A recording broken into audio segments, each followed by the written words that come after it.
طيب بسم الله الرحمن الرحيم الحمد لله رب العالمين وأصلي وأسلم على المبعوث رحمة للعالمين نبينا وإمامنا محمد وعلى آله وأصحابه أجمعين أما بعد. Tonight's lesson will be on beginner's fiqh Ad Durar bahiyyah في المسائل الفقهية. And as we always make dua for all of the Muslims, living and dead, the Muslims who have become deceased and left this hayat al-dunya and are now in the middle part of their walk and their journey to Allah subhanahu wa ta'ala, the barzakh. We make dua for them to be firm in their graves and for the dua to be accepted by Allah and their graves to be illuminated for them and no darkness therein and spacious, and for them to be forgiven of their sins and their shortcomings and to be showered in Allah's mercy. That's in general for all of the Muslims. As far as there's an older brother who just passed, a brother named Muhammad Ali, an older brother from Egypt. Bi'idhnillahi ta'ala, please don't be stingy with making dua for him, for Allah to forgive him and have mercy on his soul, and for Allah to make easy the difficulty and the tragedy of death and the calamity of loss of life for his descendants, his sons and his daughters, his family members. Ameen. With that being said, we're speaking on the nisab of gold and silver. The nisab of gold and silver. And with regards to, or in light of what we were talking about last night and the night before, a beginner, a studious person, avoiding the confusion and the differences of opinion, etc. Another very important technique is studying these types of mutun. Mutun in which nothing else is mentioned except for what you need. It's a lean piece of meat. There's no bone, it's no fat, it's nothing but pure, solid steak. Lean cut. There's no khilaf, there's no dalil, there's no reasoning, there's no explanation. It is just the points, all right, as a beginner, and not getting into why and how and what's the proof and what the other ulama say and what do the other madhab guys say and so on and so forth. Studying a metin in which is just a cold wahid, one view, and that's it, one view.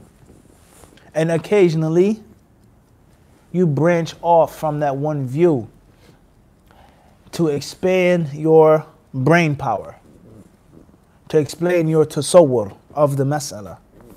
And oftentimes branching off not too far, it allows your muscles in your brain to be stretched just a bit, just a bit. And what we know from the science of gymnastics, all right, and doing these types of exercises, aerobics, working out in the gym, we know the importance of what? Stretching, correct? And the body and its natural flexibility or elastic nature isn't always going to be done just by sitting there. You're going to have to do what? Just a bit, all right? Okay, so sometimes you need to be stretched just a little bit, but not too much. But stretch what? Just a bit, all right? Some of the greatest what? Gymnasts. Walaikum salam to Allah. Tayyib. That's enough. This is HadithDisciple fiqh. We're not talking about gymnastics and the science of gymnastics. I was going to mention a faida about stretching the body, something that I had learned. All right? But we're not going to talk about that right now. Al-Muhim is that you branch out what? Just a what? Just a bit. Not for the purpose of confusion, but for the purpose of what? Stretching it just a bit. And the more you stretch it, the what? Wahakada. All right? So, when it comes to studying the mutun that are mukhtasara, that are summarized, and the mutun which are simple and easy and basic, is very important as a beginner, and is very important in avoiding confusion, along with the other principles that we talked about last night and the night before. So Ad Durar bahiyyah is one of the most important books for that. All right, another very important book, which I feel is extremely simple and easy. Tayyib, Mashi, let's just stick with this right now. Moving forward. So we said that the nisab of gold and silver, we explained that. And then the author Shawkani rahimahullah said, وَلَا شَيْءَ فِي مَا دُونَ ذَلِكَ. Anything that does not reach the nisab, no zakat is due. And this is extremely important qa'idah. Anything beneath the nisab, there is no zakat due. There is no question, oh, how much? But I have a lot of money. Money comes and goes. If it does not reach the nisab, no zakat is due. There's no zakat unless it reaches the nisab. And we explained what the nisab of gold and what the nisab of silver is last week. He says, وَلَا زَكَاةَ فِي غَيْرِهِمَا مِنَ الْجَوَاهِرِ وَأَمْوَالِ التِّجَارَةِ وَالْمُسْتَغَلَّاتِ. He says, in any other type of wealth or any other valuables, anything which are expensive and costly, precious, he says no zakat is due. No zakat is due except for the things that I've mentioned to you. That's his view. Nothing besides what he has mentioned. All right? He says, min al-jawahir, different gems, stones, diamonds, rubies, pearls, right? Emeralds, okay? Your jewels, right? Whatever you have that shines and is blinging, it's costly. Certain things may cost more than gold and silver, like diamonds. We don't need to go into the culture of diamonds, all right? And where we come from, and the modern pop culture and the media of what? Of bling. Is this reality or not? Many people have lost their lives because of what? Ice. Many people have sold their deen, thrown away their religion because of what? Because of ice. The bloody, dirty, dark history of the diamond, where it comes from. How many people suffer? How many people what? Go through pain and agony just for you to have the diamond. It's a long discussion and a culture behind the what? The diamond. All right? We're talking about other metals such as platinum, which is extremely costly and oftentimes dwarfs the value of gold. Do you have to pay zakat on platinum?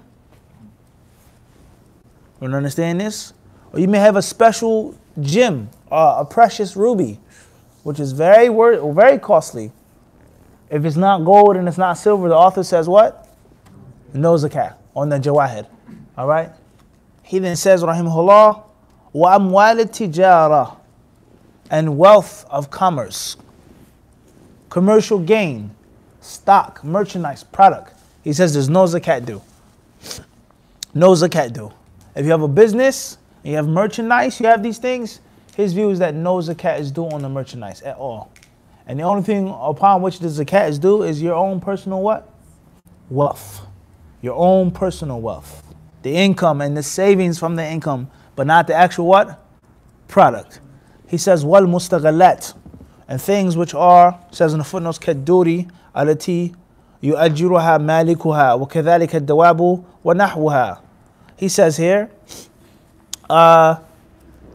such as buildings which you rent out, or animals that you rent out. All right? Things like this. Things in which you rent out, he said there's no zakat due. And it's a very important point and very beneficial point with regards to having real estate. Do I have to pay zakat on a building that I own?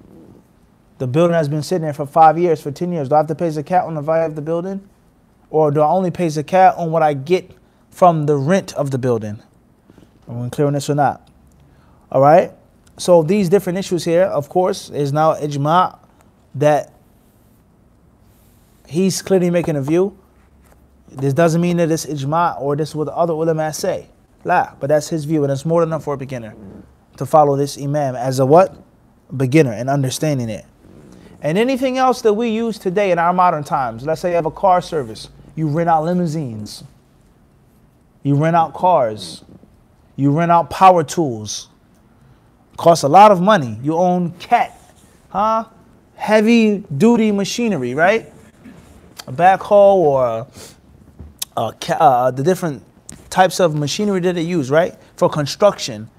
Do you have to pay zakat on those things or no? The things that you what? Rent out. You have apartment buildings. Do you pay zakat on them or not? He says what? No zakat is due. And the zakat is only going to be due on the savings that you have. The what? The savings. Tayyib. Moving forward. The author, rahimahullah ta'ala, he says, Babu zakat al-nabat. يجب العشر في الحنطة والشعير والذرة والتمر والزبيب وما كان يسقى بالمصنى أو منها ففيه نصف العشر. He says here, أو المسنى, he says منها ففيه نصف العشر. He says here,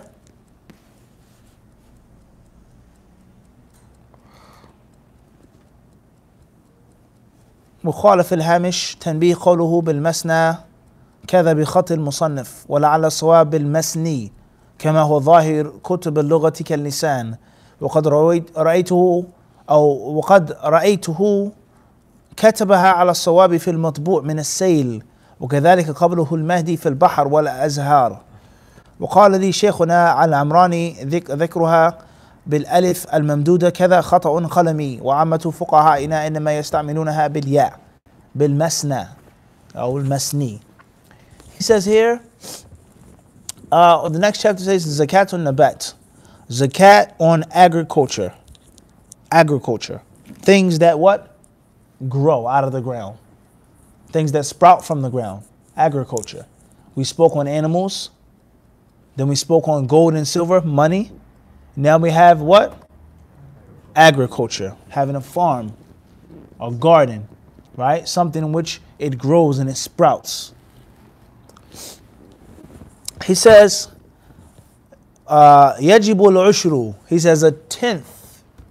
Listen carefully. He doesn't say 2.5. He says a tenth is due on the following things. Number one, الحنطة والشعير والذرة والتمر والزبيب. Barley, wheat, corn, dates, and raisins. These things which are dry food stuff. These things the zakat is due and it must be paid an ushr, a tenth. And he didn't say rubu al-ushr, a fourth of a tenth. A tenth would be how much? In comparison to 2.5, rubu al-ushr, a fourth of a tenth. How much would a tenth be? Huh? Okay, gold and silver is 2.5. In Arabic, it doesn't say 2.5. It does not say what? In Arabic, it says what? Rubu al-ushr, a fourth of a tenth. Quarter of a tenth. So what is ushr then?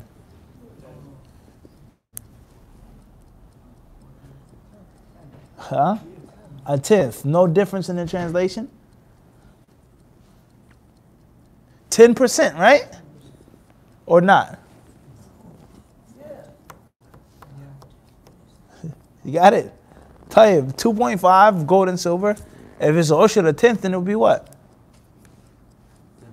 10%. Huh? Tayyib? You guys with me or not? Where my mathematicians at? Huh? Whether in an office or a street corner. You gotta be what? On your numbers, right, Sheikh? I clearly said whether in an office or what? You can be selling incense on the street corner. No one said anything about what? Illegal stuff. Sheikh Muhib? I said a street corner. Or other وغير ذلك. Al-Muhim, the skills, the best thing in Jahiliyyah are the what? The best in Islam. You never lose, you're not supposed to lose the what? The sharpness. As bad as Sheikh. You're supposed to keep the good of Jahiliyyah. And remove and discard the what? The bad. But the good stuff you're supposed to what? Become better in it. If you were good with numbers in Jahiliyyah, you're supposed to be what? In Islam. Tayyib. Moving forward. He says that a tenth is due on these things. Says here in the footnotes, قوله يجب العشر إلى آخر فيه تنبيهان. الأول أن اختيار المصنف في زكاة الحبوب والثمار أنها لا تجب إلا في الخمس المذكورات لأن الشارع قصر الزكاة عليها وقول جماعة من السلف. وقد بسط المصنف أدلته في النيل والدرار ويرد عليه أن الذرة لم تثبت في السنة كما بين الحافظ في الدراية بالتلخيص فكان عليه حذفها ثم إن المصنف في السيل له كلام يدل على رجوعه عن ذكر الذرة فراجعه ثم.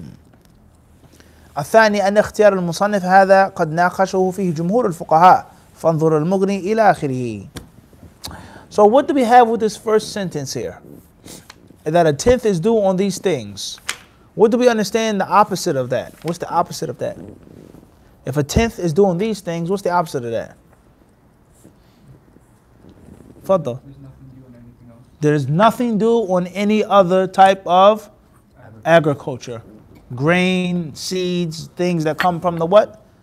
Ground. So in this book, the author, he chooses this, the only thing that you have to pay zakat for. With regards to things which what? Grow. Clear or not? Things which what? Grow. Now, this is going to be extremely problematic, especially when you look at agriculture and how many other types of seeds or berries or plants or herbs or shrubs or flowers or things that grow that are very what? Beneficial, highly beneficial, needed for the people, and also make a great deal of what? Profit. Such as what? Soy or rice, tobacco, or what about oranges? Florida oranges, right? Grapefruit, papaya, guava, mangoes, What else? Pineapples. What's something that's more common though? Soy is definitely one of them. Something that's real common. Apples, corn. He mentioned that. Cotton. What we wear, or something that's more staple. Something, Coffee. No doubt tea. The second most consumed beverage in the what? World. Water, tea, then number 3 is what? Coffee. Coffee beans. How much money is made up of what? Coffee beans. So I have a huge farm of coffee beans. I have to pay no zakat on that. But is that even a problem though? Because if you have such a large farm and you're making so much money off of your soy, your coffee, you're going to have what at the end of the year? Profit and savings. So therefore you're going to pay what? Zakat. Then another very important question is needed here. Is the zakat due on the farm goods or the agricultural produce and the savings, or just one of the two? And why? Zakat is not due on the stuff that you sell, because the scriptures mention the point that you don't sell, like zakat is not due on merchandise. But this is totally different now. Tijara is one thing. This is a farm.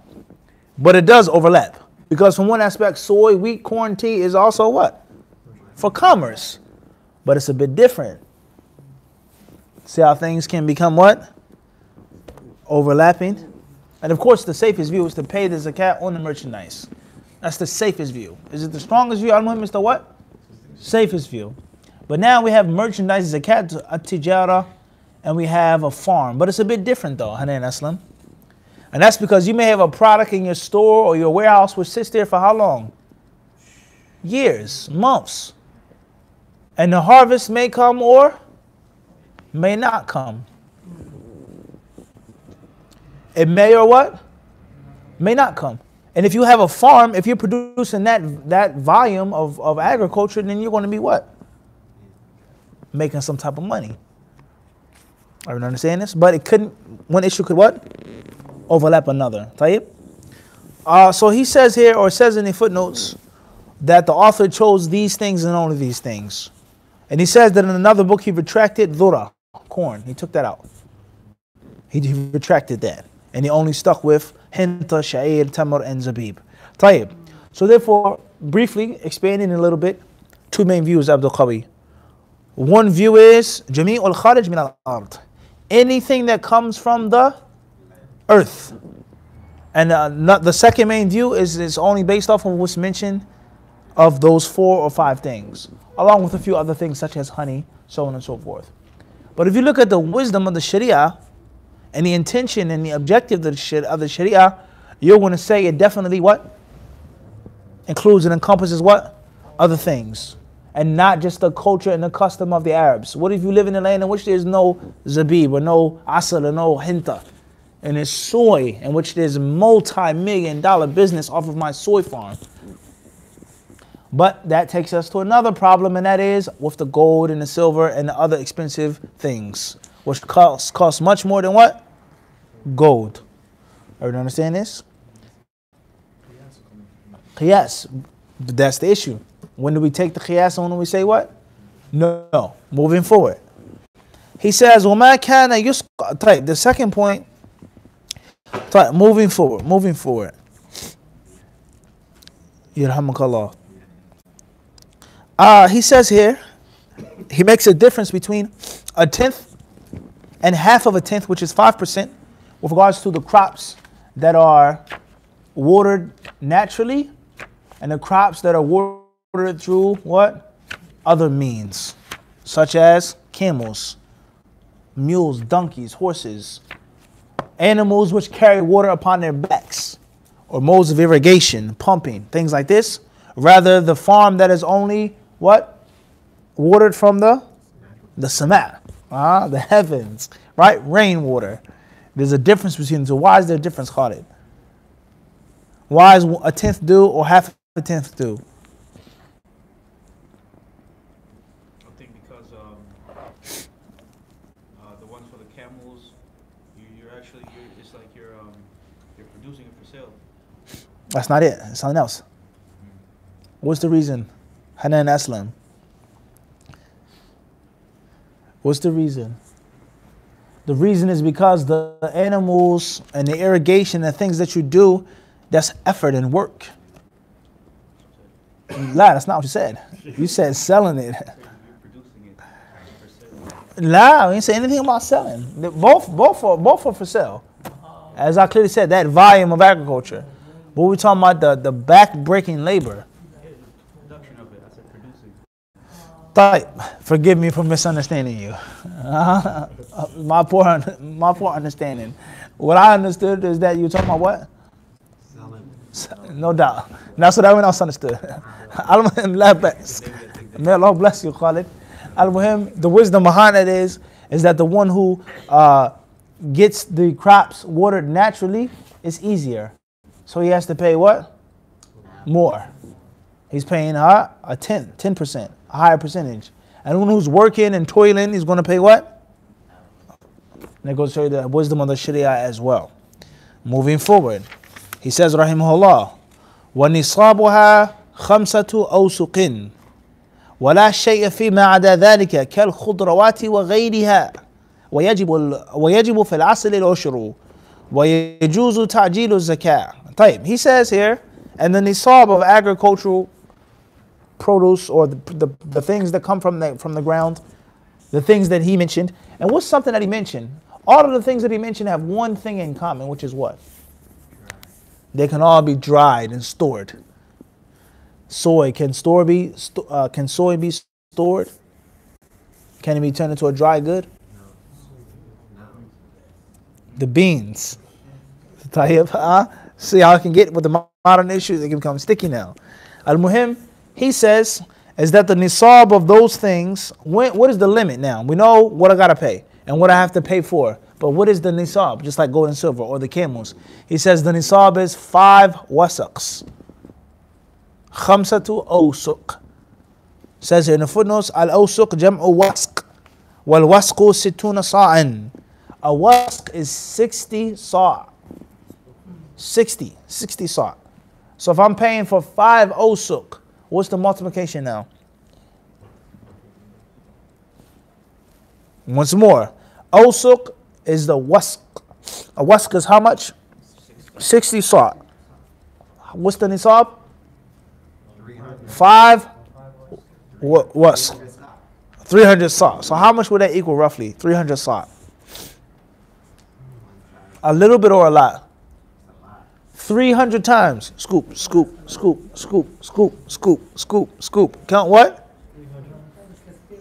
Kathir jiddan. It's not that much if you have a really big farm. That's light. طيب وهكذا. So that the al-muhim is that's the what? Nisab. If you have a big farm, then you gotta do more scooping. But if you have a small farm, if you get those 300 scoops, then you now have to pay what?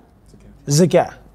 He says nothing is due on any other type of agricultural produce, such as vegetables. Anything which is a vegetable, he says what? It's not due. So that, according to the author, will exclude what? Okra, carrots, orange, lima beans, baby beans, butter beans, black-eyed peas. Some people like black-eyed peas. Favorite meals, things like this. What else would that exclude? Would that exclude soy? Is soy classified as a vegetable? It's a bean. Allahu Akbar. That's what I'm talking about. Full. Sahih. Soy bean. Is it a bean, Sheikh? Muhib?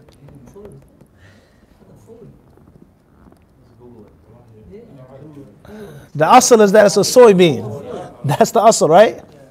طيب. So he says, Kel khudrawat. He says vegetables and things like vegetables. He says what? So the author's view is that's the only thing that zakat is due upon, those things. Moving forward, he says, وَيَجِبُ فِي الْعَسْلِ الْعُشْرُ. He says, and a tenth is due upon honey. Upon what? Upon honey. We were on Hajj. We came back from Hajj. The brother was in the hotel. He gave us a lesson, a dars on a honey badger. I will never forget it, huh? Remember? I remember the day like it was what? Yesterday. Who was in the room and everything. Right? Honey. He says zakat is due upon what? Honey. Why did he say this? Is honey a dry matter? Can it be stored? Can it be put up?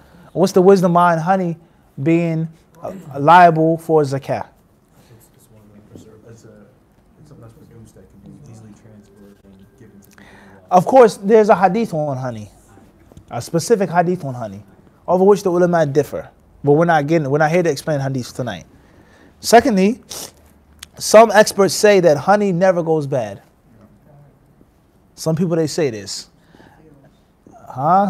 Some people mention has been found in some of the tombs of some of the pharaohs. And it still was what? Allahu Akbar, honey.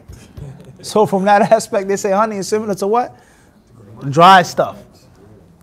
Dry snacks. Some brothers, they say, make fun of other Muslims for their fondness of dry things. Moving forward. He says, وَيَجُوزُ تَعْجِيلُ الزَّكَاةِ. Now he's done talking about what you give zakat on.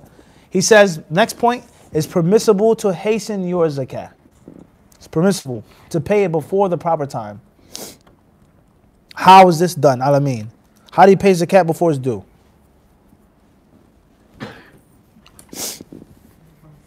Yarhamukallah. How is that even possible if the zakat is due on the yearly savings? So how do you pay it before the year is up? Islam. Estimation. Such as, Kaif yani? Knowing how much income you got, how much you want to make. from the year before, things like this from you paying. Why would you do that though? Why would you rush?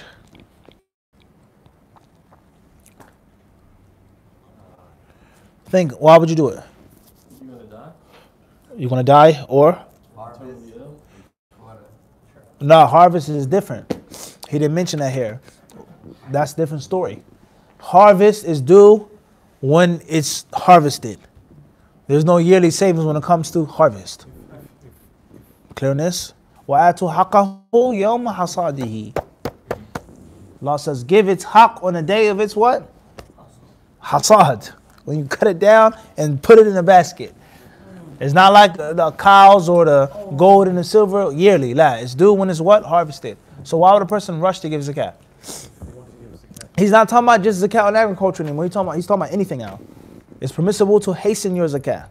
Fadal. If you want to give zakat on a blessed time such as Ramadan. Blessed time such as Ramadan. Or what about if there's a need for zakat? People are starving. Or there's a battle, jihad that needs to be funded. And they need this money. You say, what? I'm going to give you my zakat. Kill two birds with one stone. Mathalan, as an example. It's 10 months. It hasn't been 12 months yet. But I've estimated it. I know I'm not going to get any these last 2 months that are remaining is no serious money. It's off season. I'm done. I'm not going to get nothing that's going to tip my scale and make my zakat higher. So let me just what? Or I am going to get more money, but I can estimate and deal with it. Methodin. A benefit in which you person which is the what? Hasten his or her what? Zakat. So this goes to show us, as we said, is that the layman person is always going to need a bit of smarts. And alhamdulillah, every human being has smarts on one level or another. Everyone has been blessed by Allah with some type of what? Some type of aql, some type of understanding. Some people use it for good, others use it for what? Bad. Some people use it physically, some people use it in a laboratory, some people use it with books. Everyone has some type of what? Talent that Allah gave them. So you're going to have to use a bit of smarts now to determine how to estimate it and why to pay the zakat ahead of time. Clear? Wadah? Are we clear this or not? He says, rahimahullah, وعلى الإمام أن يرد صدقات أغنياء كل محل في فقرائهم. The next point, he says it's obligatory upon the Muslim leader, the ruler, to make sure that the wealthy Muslims pay the zakat to the citizens and the residents of their locales. Their locales. It is his job to make sure that the poor people are taken care of by the wealthy people of their what? Of their area. طيب. Alhamdulillah. طيب. He says that the Imam has to take care of, that's his responsibility. وَيَبْرَأُ رَبُّ الْمَالِ بِدَفْعِهَا إِلَى السُّلْطَانِ وَإِنْ كَانَ جَائِرًا. Once you pay your wealth to the ruler, the responsibility is lifted from you. Even if the ruler is tyrannical, even if he's an oppressor, a zalim, he may take the zakah, he may eat the zakah, he may not give it to the poor people, but you're now what? Free from the responsibility by giving it to the what? The legitimate what? Ruler. So how do you pay zakat if there is no ruler? If there's no one who collects the money, who collects the zakat, what do you do then? Huh? Sadaqah box? The Imam's hand on the minbar? I didn't take that money that time though. Allah, Abdul Qawi, right or wrong? I didn't take the money, akhi. He said, this is for the masjid. Huh? I gave it to Abu Sa'id. He put it in a box. I didn't slip it in my jabe one. How do you pay zakat if the Imam doesn't collect it? What do you do? Give it to someone who's responsible and knowledgeable. Allahu Akbar. Sounds good, huh? Anna, huh? Allahu Musta'an. Tayyib. Qawiyun Ameen, huh? Tayyib. What else? How else could you do it? Give it to someone in your family. You're making it difficult now. Is it permissible to give zakat to a relative or a family member? What's the proof? What's the shurut? What's the dalil?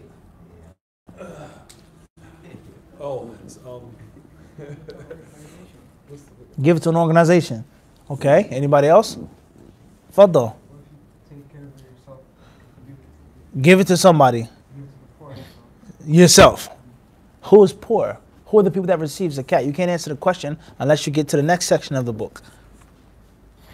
He says, Babu Masarif al-Zakat. Where is the zakat to be given? How is the zakat to be paid? He says, هي ثمانية كما في الآية. He says there are 8 categories of people who are recipients of zakat. كما في الآية, as is mentioned in the what? Which ayah? Surah Baqarah? Surah Tawbah. What ayah? What number ayah? As they say, 9, kada, 2:14, 59:36. It's the prison way. Or, it's not just in the prison way, subhanAllah, because people, they bash that, but it's deeper than that. People who argue and debate, professional debaters, they do it the same way. When they're debating, I remember once I had it wasn't necessarily a debate. I guess you could call it that. It was a small debate with some people that were like hadith rejectors. I don't call them Quranis. I don't call them that. Some people may call them that, but I choose not to give them that title, Quraniyun. Hadith rejectors, okay? So we were talking, and I was quoting ayat in Arabic, the original sources, and they were telling me numbers. Well, what about 59.3? You're talking about 11.12. You're talking about 16.37.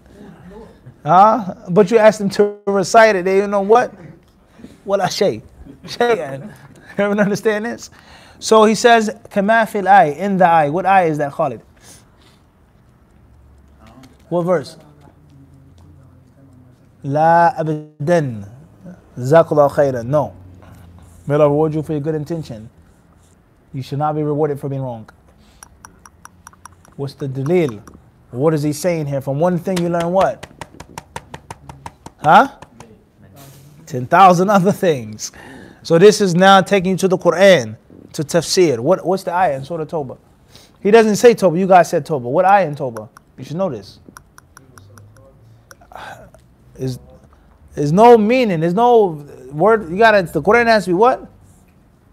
Word for word. It's not a hadith. You can paraphrase it. What's the number? Huh? He says 60. Tayyib. Ahsant. What does it say in Surah 9, verse 60? Alhamdulillah, you guessed well. Fadal. Your inside serve you well. What's the dalil, ikhwan? Type, Google it now. Go ahead. Fadal. Hanan Aslam picked up the Mus'haf. Fadal.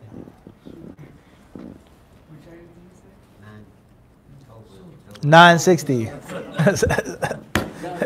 See, you gotta go stick with the asl. 960. There's nothing wrong with it. Fadal. Uh-oh. You got it. Fadal. Yeah. Fadal.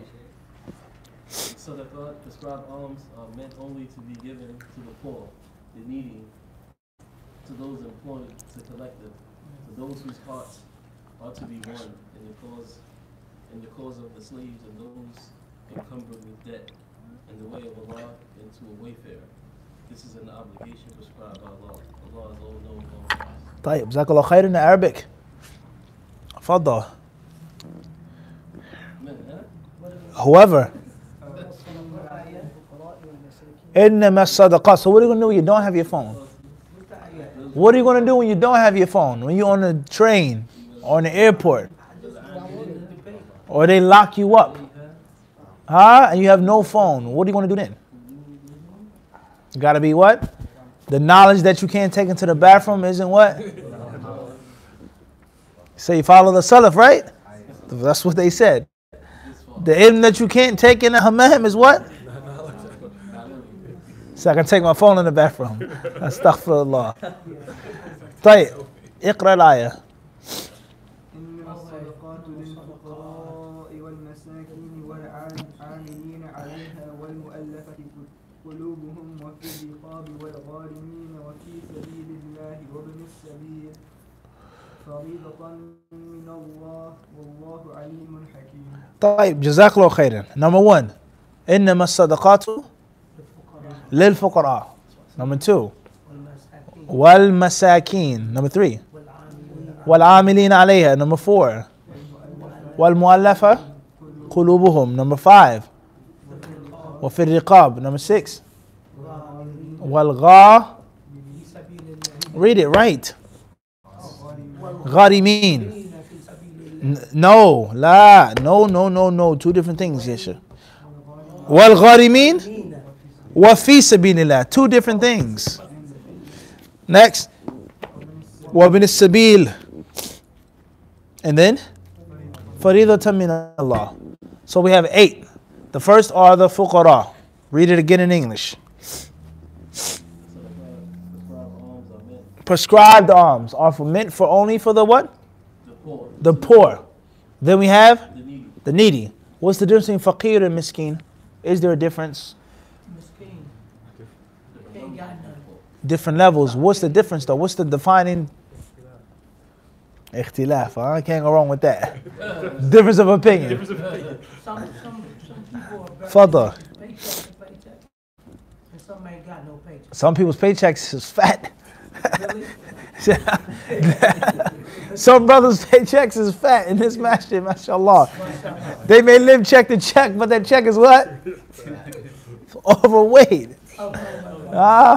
Walhamdulillah. So that's not what? Lesta faqiran. Don't make me what? Rise up. What do you say? Put my what? Make me get on you, akhi. Don't make me pointing you guys out. Tayyib. So the first one is the faqir. And then after the faqir is the what? Is the miskin. What's the difference between the two? Faqir and miskin. Is there a difference? Sometimes he don't have. Fadda. One don't have. I think one means that both have to do with poverty, but one entails that they have a job, but they don't have enough for their daily needs. Sounds good. Can you back that up with proof or evidence? The word is From the Quran and Sunnah? La, we're Ahl al-Hadith, not Ahl al-Lugha. We want Athar, ya akhi. We're not Mu'tazila. The Lugha, we want the Nas, the text here, Sheikh. So in class, they said, La, no foreign stuff here, Sheikh. Hatta dalil. Imam Ahmed, when they beat him, it says, say that the Quran is created. What did Imam Ahmed say? Bring me something from Quran and Sunnah. We got to come back to you now, Sheikh. What's the proof for that? We got to come back to you, Sheikh. Khalas. Fat al-awan. You missed out on your chance.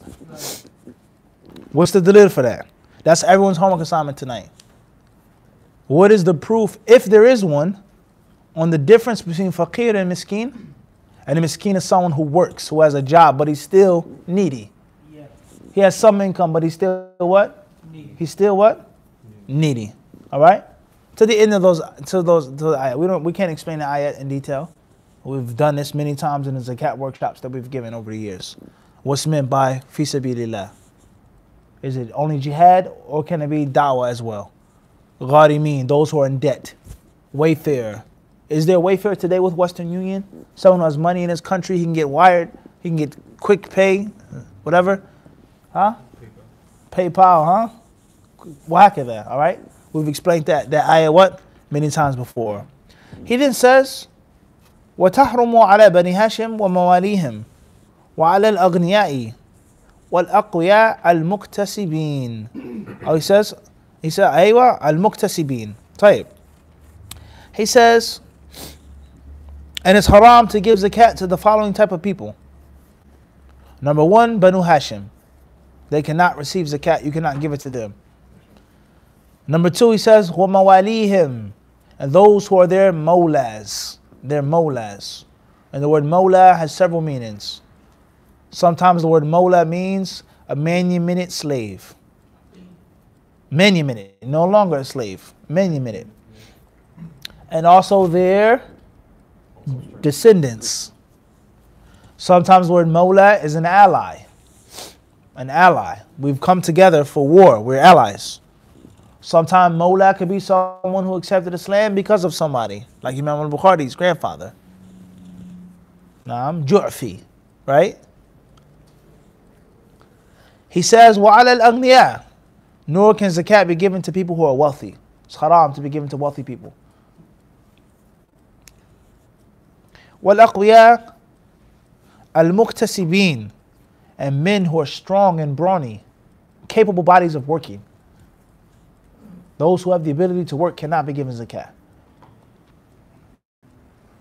So, we've benefited that if there's no Muslim ruler or no legitimate Muslim ruler, or you live in a country in which there's no official standardized way of collecting the zakat, Allahul Musta'an, you pay it yourself. Whether you give it to a charitable organization that you trust, or whether you yourself point out someone that falls under one of those what? 8 categories. Clear? As long as they're not from Banu Hashim, etc. Now, is it totally haram to give to someone who's strong? What if someone who's strong but he's in severe debt? Or what if someone who's really strong but he's a warrior in the cause of Allah? Well, how could that? But that's not what he means here. Those are exceptions. All right? Perhaps, bidnillahi ta'ala, what he's talking about, someone who's strong and brolic, and he's faqir, quote unquote, but you can work. We're not talking about a weak warrior, someone in fighting the cause of Allah. You want him to be what? Strong. We're talking about someone who's strong, he has the ability to work, and he's asking and begging for money. Or he's needy. It's a different, huh? He may not be lazy, Sheikh. Allahu Alam. وهكذا. طيب. Everybody got the point? طيب. Nah, no questions for you, Akhi. La, not from you. The last chapter of Kitab al-Zakah, he says, Babu Sadaqatil Fitr. Is the chapter of what? Sadaqatul Fitr. Which we'll do in the next class. Fadda. What'd you say? So, I understood you said about the people who you are unable to give to. What about giving to Ahlul Kitab and could we give it to them as well? Clear. Can zakat be given to a non-Muslim? Just like the concept of giving zakat to a family member. It's permissible to give zakat to a family member, but a condition. There's a condition. And that condition is that it has to be someone, if you're responsible for taking care of them, the zakat is not included in that maintenance. This is my son whom I have to provide for. I can't say, here son, here's your allowance this week, and it's zakat. You can't kill two birds with what? In this instance. This is the allowance, the money for his sneakers, kada, his food, and this is the zakat. If you do that, la bas. As far as if it's a family member or a relative that you don't have to provide for, then you can what? Give them a zakat. It's a distant cousin or uncle or this one. This person doesn't live with me. I'm not responsible for giving them nafaqah. Why not give it to a family member? As far as giving zakat to a non-Muslim, then of course we say no. We say it must be given to a Muslim. It has to be given to a Muslim. All right? Now, we have the concept of those who are inclined towards Islam. Al-mu'allafa qulubuhum. Those whose hearts are being drawn near to the deen. Can you give them zakat money? That's a discussion. What did Umar radiallahu ta'ala anhu say, or was rated that he said that was only during the time of the Prophet? After Islam becomes strong and dominant, there's no handouts to no kuffar. We don't need you to be a Muslim anymore. Either you're with it or you're not. Staying out of the way. In the time of the Prophet ﷺ, in the beginning, things were a bit different. So the concept of giving a non-Muslim zakah, many of those ulama, a good number of them say no. And it says only for a Muslim. What's the direct proof for that? The specific, hardcore, concrete dalil stating that it's only for a Muslim? Allahu alam. The general concept of the zakah, fuqara'ihim, they're poor. And Muslims being more deserving of wealth than a non-Muslim. And how many poor Muslims are there in the world today? If everybody in this room gave their zakah to a Muslim, there still will be what? Many what? Needy Muslims. The concept of giving the kuffar a gift is one thing. Calling them to Islam, supporting them, it's an issue or affair of the community, maybe a different story. But the zakah, sadaqatul fitr, and these things, those ulama say should be given exclusively to the what?